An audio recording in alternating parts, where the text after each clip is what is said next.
শোন, যাবি?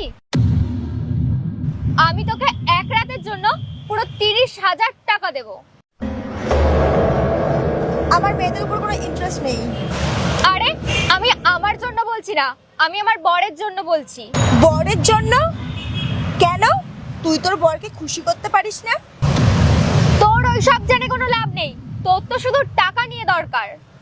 এক রাতের জন্য আমি তোকে পুরো 30,000 টাকা দিচ্ছি, তোর আবার কি চাই? কথা তো ঠিক বলেছিস, আমার তো টাকা নিয়েই দরকার।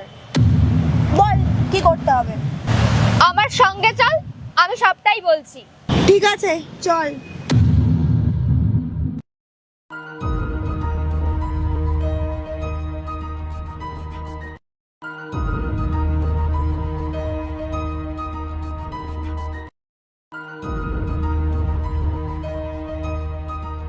বাহ, তোর বাড়িটা তো খুব সুন্দর। বল আমাকে কি করতে হবে? তোমাকে বেশি কিছু করতে হবে না, শুধু আমার স্বামী আসলে ওর সামনে গিয়ে দাঁড়িয়ে পড়বে। আর যদি ও তোমাকে জিজ্ঞাসা করে তোমাকে এখানে কে পাঠিয়েছে, তাহলে তুমি বলবে শুভ তোমাকে পাঠিয়েছে, কারণ তোমার স্ত্রী বাড়িতে নেই, তাই জন্য পাঠিয়েছে।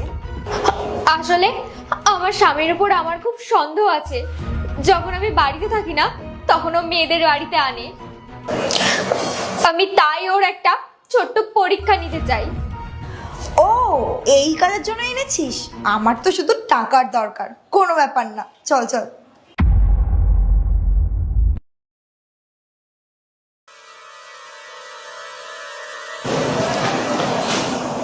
তুমি কে?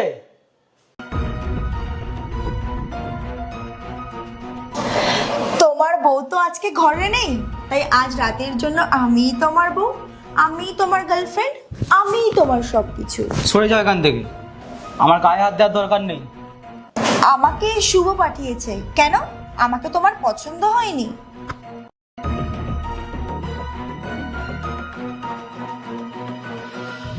না না, তোমার যাওয়ার দরকার নেই।